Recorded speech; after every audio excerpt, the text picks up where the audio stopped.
Derek's Sunday morning class. I hope everyone else is as well. It challenges your thought on some things. So, I know I've said this about too many different stories. I prefer Bible stories to any other books written out there. I mean, I have some favorite books that I've read over the years. In fact, there's an old one from World War I era called Keeper of the Bees. That's an excellent read. It's secular. I mean, it's not religious in nature, although there's some religion to it, but it's an excellent book. But anyway, I prefer Bible stories just because they are so out there sometimes. And this is one of them. So, we're going to start with a great line here. So, King Ahab sees Elijah the prophet. Verse 17, we're going to start there. And so Ahab sees Elijah, and here is God's prophet. Here is God's voice. And King Ahab, who is there by the virtue of God, says to him, is this you, you troublemaker of Israel? What a way to meet God's voice. But anyway, let's start there and we'll read. He said, I have not troubled Israel, but you and your father's house have, because you have forsaken the commandments of the Lord and you have followed the Baals. Now, Baal is not a god in and of himself. Baal is a panoply of gods that were worshipped at that time. They also include the Asherah. You've heard of the Asherah pole. There's Asherah, there's Baal, and there's others. But Baal was kind of an overall name for the false gods of Babylon and the others. So anyway, he says, verse 19, now then, you sinned and gathered to me all of Israel at Mount Carmel, together. And you bring 450 prophets of Baal and 400 prophets of the Asherah who eat at Jezebel's table. So Ahab sent a message among all the sons of Israel and brought the prophets together at Mount Carmel. And Elijah came near to all the people, and he said, how long will you hesitate between the two opinions? If the Lord is God, follow him. But if it's Baal, follow him. But the people did not answer one word. So Elijah says to the people, excuse me, I alone am left a prophet of the Lord, but Baal's prophets are 450 men. Now, let's give them, let them give us 2 oxen, and let them choose 1 ox for themselves, and cut it up, place it on the wood, but put no fire under it. And I will prepare the other ox, and I will lay it on the wood, and I will not put a fire under it.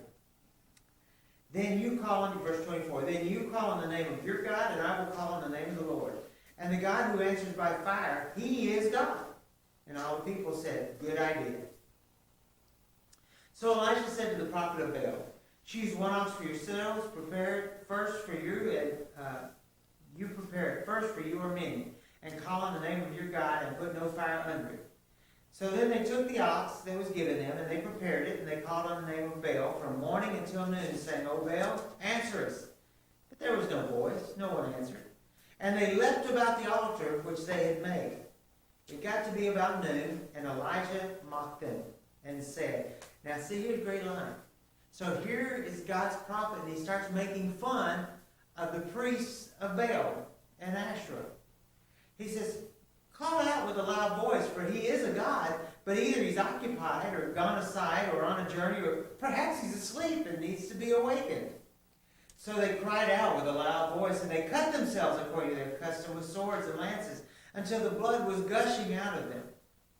When midday was past, they raved until the time of the offering of the evening sacrifice, but still there was no voice. No one answered. No one paid attention. So then Elijah says to all the people, come near to me. And all the people came near. And he repaired the altar of the Lord, which had been torn down.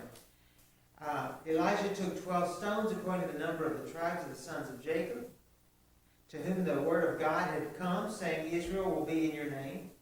And so with the stones he built an altar in the name of the Lord. And he made a trench around the altar large enough to hold 2 measures of seed. Then he arranged the wood and cut the ox in pieces and laid it on the wood. And he said, fill 4 pitchers with water and pour it on the burnt offering and on the wood. And then he said, now do it again. And they did it again. And he said, do it a third time. And they did it a third time, until the water was flowing around the altar and filled the trench with water.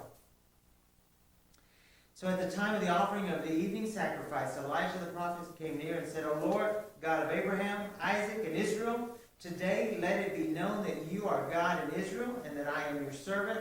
I have done all these things at your word. Answer me, O Lord, answer me, that these people may know that you, O Lord, are God, and that you have turned their hearts back again. And fire of the Lord fell and consumed the burnt offering.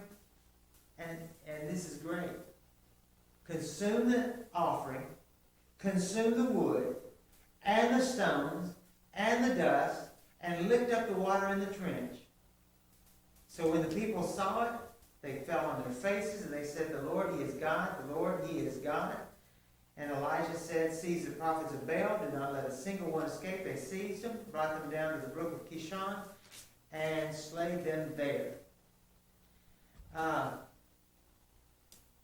So, Elijah's prayer for priority.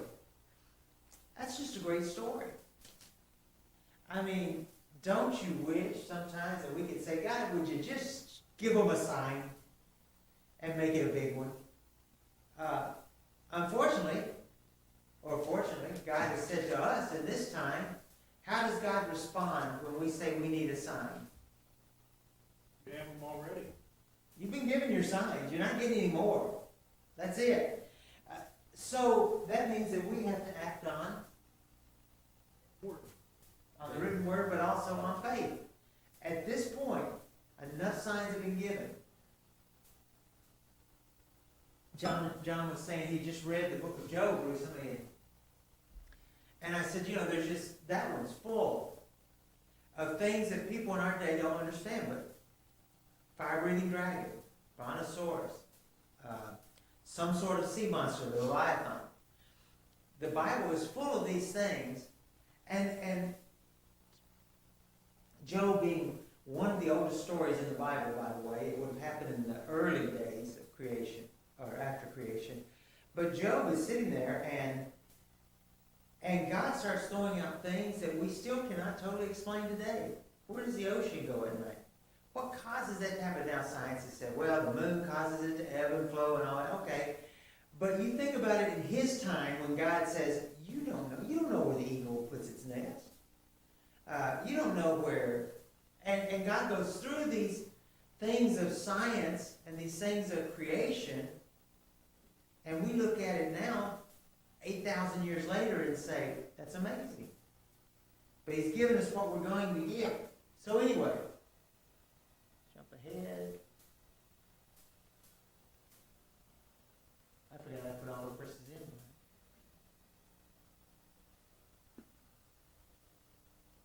So, in today's time, I get a lot of requests for food.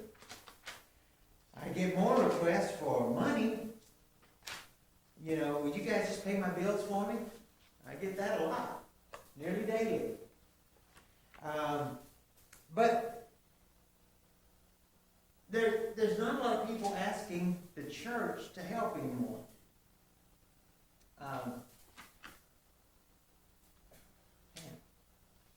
My words are so out, Jeff. Go ahead. We see this though, even in the apostles. Because what did Peter say? He said, silver and gold I don't have, but what I have, I give to you. Mm-hmm. Now they were asking, well, that wasn't really what they needed. There are a lot of people asking today for things that are not what they really need. Correct. God chose Elijah to challenge all these priests. Now you think about this. This is one man. He's challenging 800 priests and priestesses, and does this.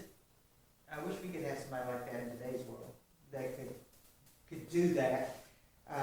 But the reality is, God has given us all to be a priesthood, and while none of us will probably ever be on a national stage to where we can call for America to come back to God and all that, we still can change what we can change within our sphere of influence. So anyway, the protest then was, you guys aren't listening to God. Again, how did Ahab address him when he walked up to him? What did he call him? What a troubler. You troubler of Israel? In other words, you keep giving us bad advice. No, he's not. He's giving you advice that goes against what you want to do. You know, he's telling you things that you don't want to do anymore. And we tell people today things that they don't want to do. You know, it's an old story. You've heard me tell it before, but my friend and I were sitting, my friend who was a priest for the Episcopal Church, she was, asked the question one day when we were walking our dog. She said, I know you went to Lipscomb, and she had gone to school in Nashville as well, so she knew Lipscomb, she knew the Church of Christ. And she said,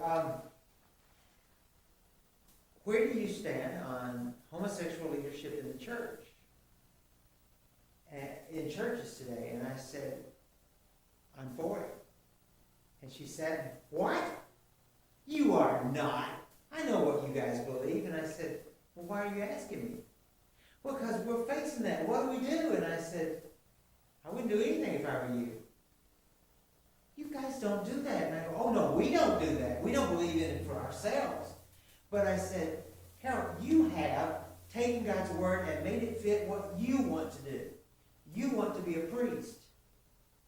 That is not your role in the church. And I said, so the very same apostle, Paul, who told you you can't be a priest, also said we can't have gay leadership in the church. But you don't like that. You only want to hear what you want to hear, what suits your purpose. And she went, oh, just stop. I said, why? You take God at face value or you don't take him at all. And so since you've chosen not to take him at all, what do you care if they bring in gay leadership? And she said, because it goes against God. And I said, there we go. Quit picking and choosing. And then she said, can we just talk about that issue? I said, well, we can. And we look at Scripture, but it doesn't nullify the fact that you're picking and choosing. We cannot pick and choose what we want to do. And that's what Israel was doing. Why? Why do you think they like Baal better? Besides the fact that they married women from that nation and their wives were influencing them, so that says never listen to a woman. But I just got away with that, and Patty didn't say anything, McKenna didn't jump up and throw something. Man, y'all are dead tonight. Come on, wake up. Why do you think they were choosing Baal over God and Asherah? But Asherah is the feminine Baal, so that's where their women were going to because it was a fertility and all that. But why are they choosing Baal and Asherah over God, Jehovah? For the same reason that they chose to have a king. God tried to tell them that's not what you want. So popular public opinion? They wanted to do the things their own way. Okay. Why not?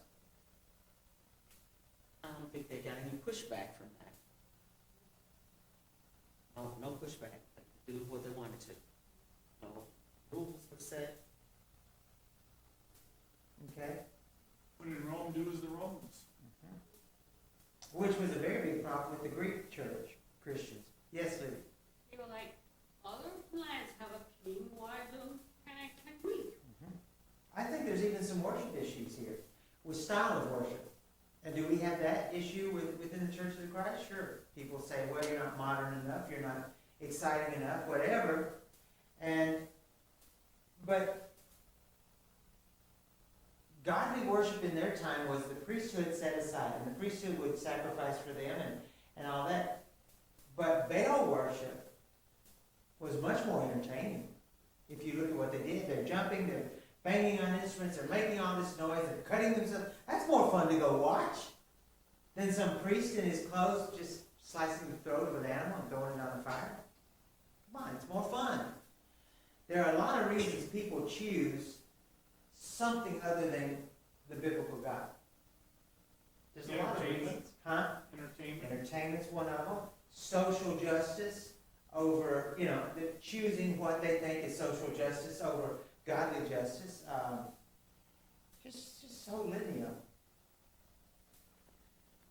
Yeah, I've actually been told that to my face, where dealt with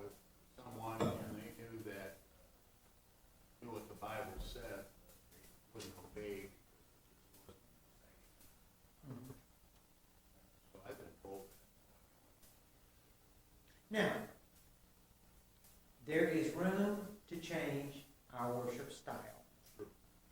There's parameters. And we all know that there are cultural differences in worship. In a church that's purely African American versus a purely white Church of Christ, but there will be differences. Now, and it's funny because sometimes it is much more conservative than our worship. Sometimes it is much more physical, emotional than our style. You know, so it goes both ways.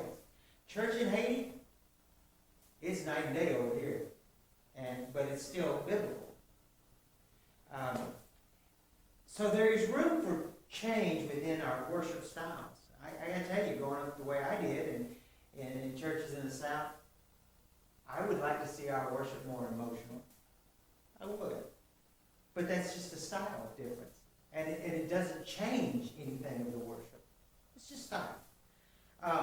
But, Jeff, I see that, I didn't grow up in the church, and I grew up in, not emotional, through the actions. Mike Scholes, that came here for a while, he went back to Catholic Church because he missed the pomp and circumstance of the Catholic worship over ours. He missed the robes, he missed the candles, he missed the incense, he missed all that. Get it? There are different styles of worship. Me coming from Mississippi and remembering their worship compared to our worship, fundamentally it's the same, Yeah. but they are serious about church. In the South, they are very reverent, which we all should be. And sometimes I wish we would take our worship more serious.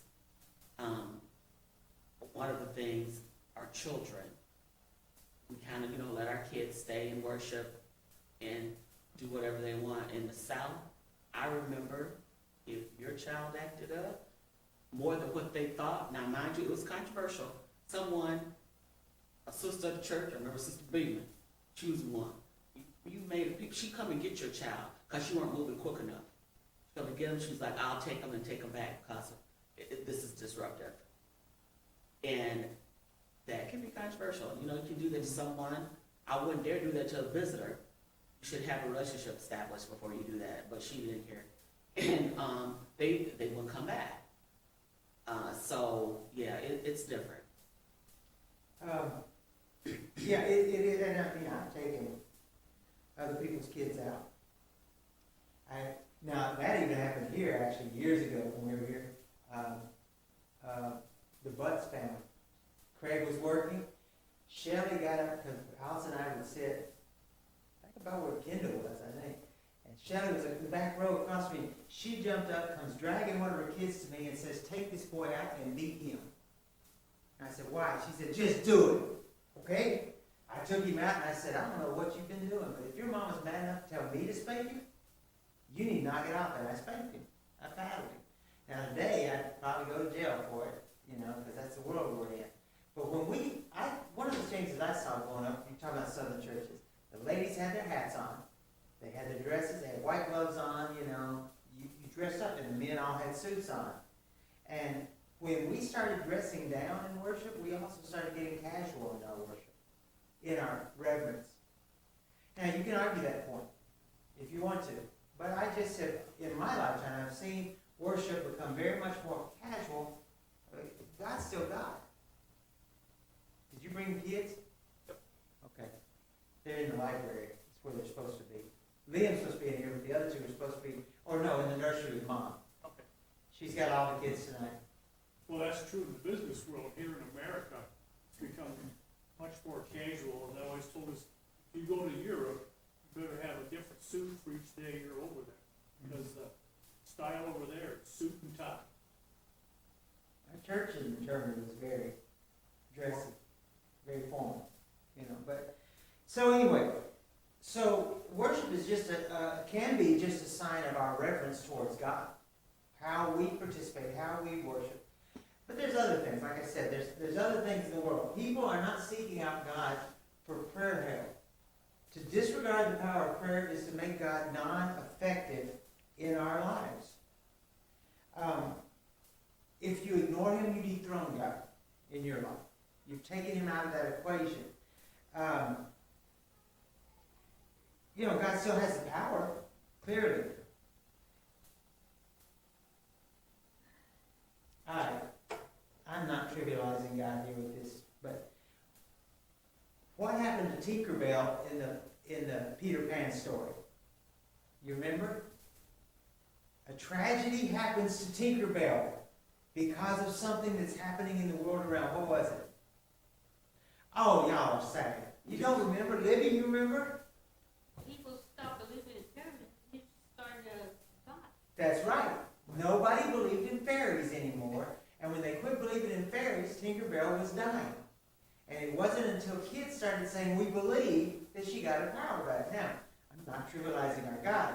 But if you don't believe in God, God has no power in your life. Am I right?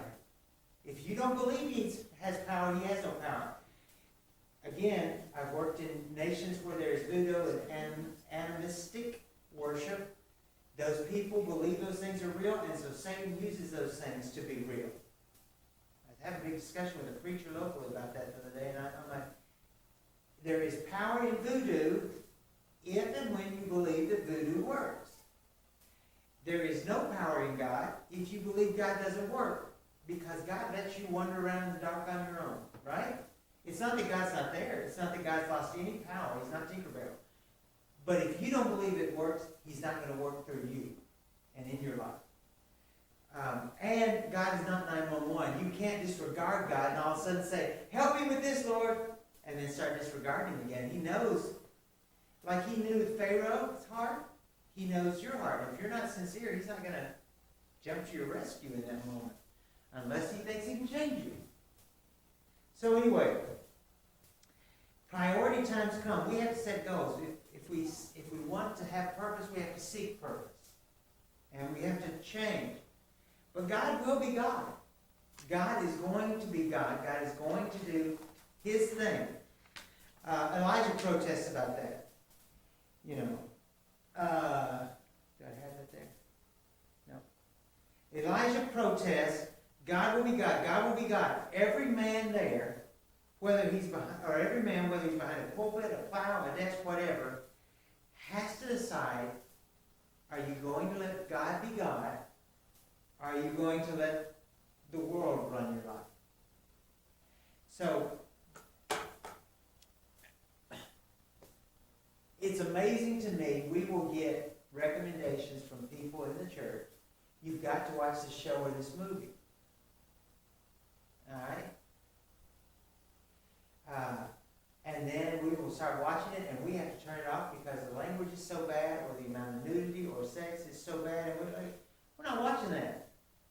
Now, for right or for wrong, sometimes I'll say, well, I'll let a word go by.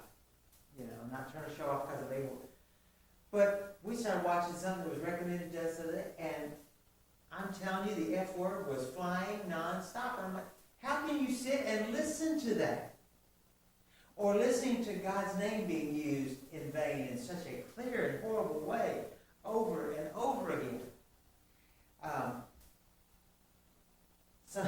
Someone else told us a while back, you watch this movie. Now, okay, so there's some nudity, there's a lot of bare-chested women, and I'm like, then no, I'm not watching that. Because, what's the old Gigo saying? Remember what Gigo is in computer terms? It's garbage in, garbage out. You put those images, you put those things in your mind, whether you say I'm ignoring them, you can't take anything out of your mind that's been put in there. Now, as we get older, we forget it's in there. And we forget where to find it that's in there. Man, I used to have a still travel mind. I could remember stuff. I could read it once and I had it down. Now I have to work. I told John, I got to work on sermons a long time to get it in my head. And still it doesn't always. I get up there and all of a sudden I draw a blank. But garbage in, garbage out. That's what Elijah's saying here. You're letting this garbage from these Babylonians into your head, and now you don't know who you are anymore. Remember some of the other mile markers in their life where they lost their language? And their language was centered to their worship. When they lost, what else did they lose in the temple one time? They lost the Torah. They lost the Pentateuch. They lost Genesis, Exodus, Leviticus, Numbers, Deuteronomy. They lost the very soul of their religion. They lost it. So how are they worshiping? I don't know. How are they being a people? I don't know. Kind of like us, right? Most of our cities today are afraid to say, in God we trust anymore. And that used to be center to our national identity. I do like that Freeport still has it on their police cars and their fire trucks and stuff, but not everyone's brave enough to do that anymore. I told you the other day, we went to city council and they prayed and they said the pledge. I was tickled pink to see that in our city council meeting. Jeff? Yes. That's the reason, if you wanna watch good programs, watch Bluey and Paw Patrol. Okay, so a number of years ago, we watched, most of the shows we watch, if it's not like murder mystery, something like that, you know, we watch black and white television. Movies, TV, right now to go to bed, we're watching, what is that? Twilight Zone. We're on Twilight, but that's because we finished all the Adam 12 and all the Dragonettes. Yeah. And so now we do it in series, one show a night like that. But NCIS is freezing. And I'll tell you, yes, it is. It used to be a great show. Well, I'm I talking got about bored with reruns. it. Oh, yeah, okay. So anyway, I was even watching a child's cartoon. One of our foster kids were watching it. This was designed for children. This is not like the anime or the adult cartoon. It's for children. And they had it was, I don't remember, anyway, the female superhero, whatever in there with the male, the female says, won't you come to my house for supper? And then they do one of those thought bubbles and the words come out. And if I'm lucky, I'll still have you in here for breakfast too. It's like, now, children that would go right over their heads. But you and I know what they're saying, and that's just, and that was 10, 15 years ago. Well, that's before we moved here, so 20 plus years ago. So anyway, protest wasn't enough. There had to be preparation.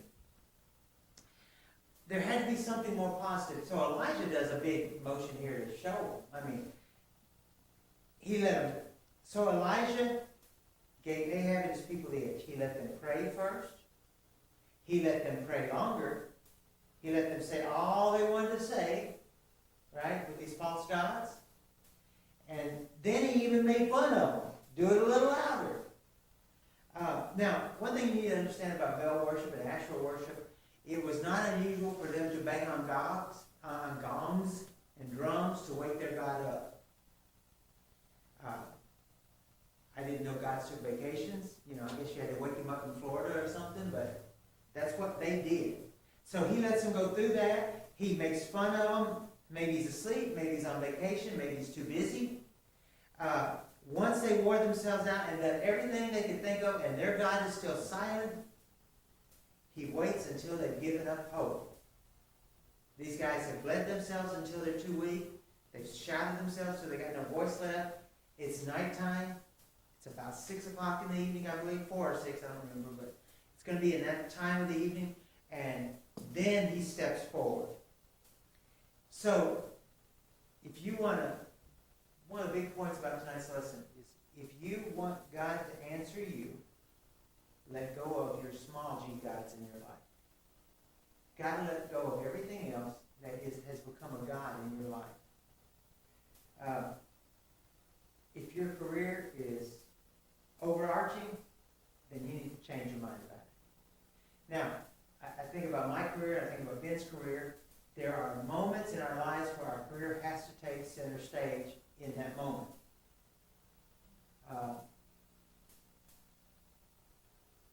But God still has to be number one in our lives. And if there is no room for God in that career, change careers. One of the reasons I was, I guess, successful, and in my old career, you count success by staying alive, But one of the reasons I was so successful was I compartmentalized, and when I was in those other countries and doing the job I did, I was 100% focused on what I was doing at that moment. But I never went on a mission without praying first. And I had coworkers that we would pray about. I would never come home without thanking God for saving me. And again, the guy that replaced me was killed in his first mission, so I'm not overstating the danger of the job I was in. But God was still in my mind, even though in that moment I was doing nothing but my job. I hope Ben's not distracted when something bad's happening. I hope he's 100% focused on his job at that moment. That's not replacing God. That's not at all replacing God. These people had replaced God. And they were not thinking of anything about their God, the God that had brought them out of Egypt, the God that had done all these things for them. They were not thinking about him at all. Now, having said that, never forget your timeline here. Many of the things that we read about one chapter and then we read about something in another chapter could be 200 years later. So we got to give them a little bit, how many of you think back, well, Thomas Jefferson said this when you're making a decision, or George Washington said this.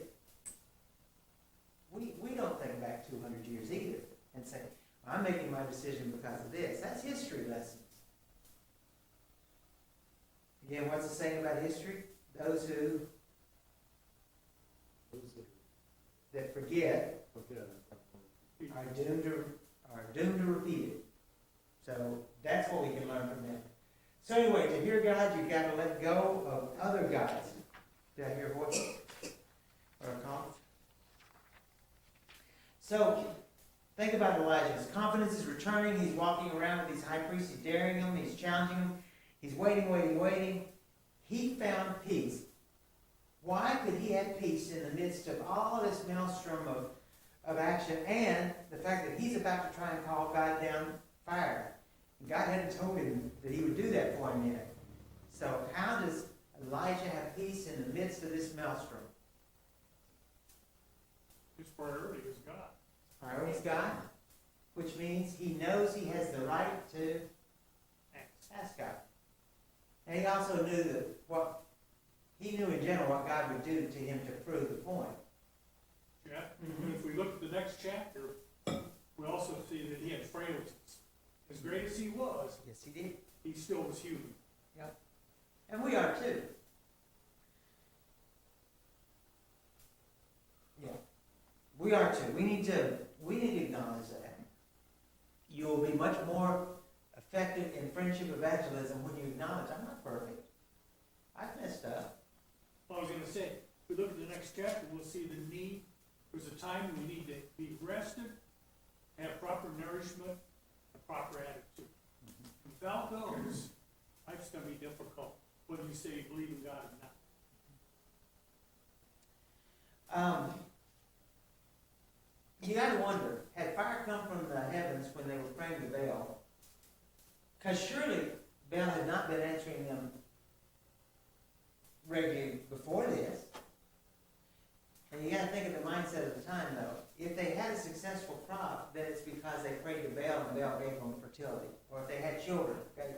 If they didn't, then we've messed up and Baal's not listening. And sometimes we get that mindset. It's all about me. God's answering or not answering because of me. To a certain level, that's true. But at the same time, we need to have faith all the time. Okay, so what's the difference in saying, God answered, therefore God is pleased with me. God did not answer, therefore God is mad at me. Versus how we think of God when it comes to answering our prayers. What's the difference? You start opening your mouth.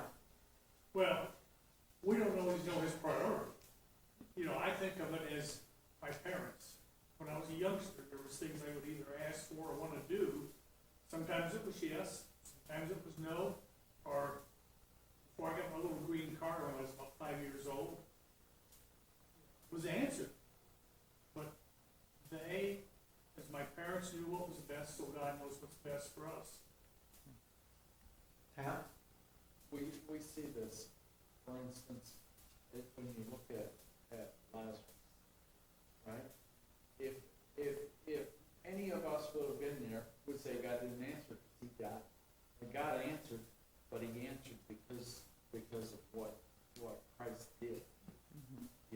some, we don't always know. We think we know, but we don't always know what. I wanted to be a preacher at 18. I didn't become a preacher for many years later. And I just say, God knew what was best for me. You know, and that's the difference. They're not sure if their God heard them or not. And they're basing their God's response on their behaviors. We base our understanding and response on God always hears me, God always answers. I just don't always understand what he said.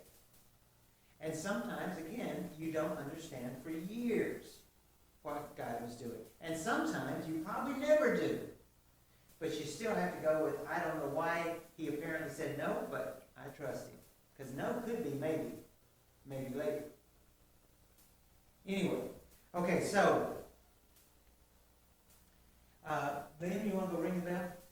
After the priority and preparation, Elijah pleads them with God. Because Elijah still wants them to understand, you have to ask God. We talked about these postures of prayer the other week. Was Elijah on his face? Was he on his knees? Was he lifting his hands up? All we know is he was facing God and said, I am your servant. The time is now. Reveal yourself and we will get these things straightened out, God. He's having a conversation about this is the reality of now. And once you do this, Baal is destroyed, hopefully. And he was for a time. Well, Jeff, I think the thing you have to look at is that Ring the bell. not everybody was, but there were going to be some. So was Baal destroyed? In some people's lives, Baal was destroyed. In the majority of the nation for a time. Right. But they drifted back to idol worship again. They always do. They always did. Again, these are the same people that a few hundred years before had created a golden calf while God was talking on the mountain. They could see and hear what was happening up there to an extent. So they create a false god because they're tired of waiting on Moses up there. That one I've never understood. Anyway. Well, So- their timeline wasn't God's timeline. Yeah. So, when's the fire going to fall for us? It falls for us when we put God back on his throne. That's when the fire from heaven comes down, because that's when our hearts are open enough to see and hear God working. The fire comes down when we serve him with gladness instead of sadness. It falls down when we serve him with gladness of heart, as opposed to moping around and saying, I have to come to church on Sunday because otherwise I don't get anything from God. Attitude change. It falls when we forget our personal safety, our personal security, our reputation, and we just risk it and talk to people and tell people about it. It falls when we want to and believe that God's going to answer your prayers. I mean, that's how that works. So, I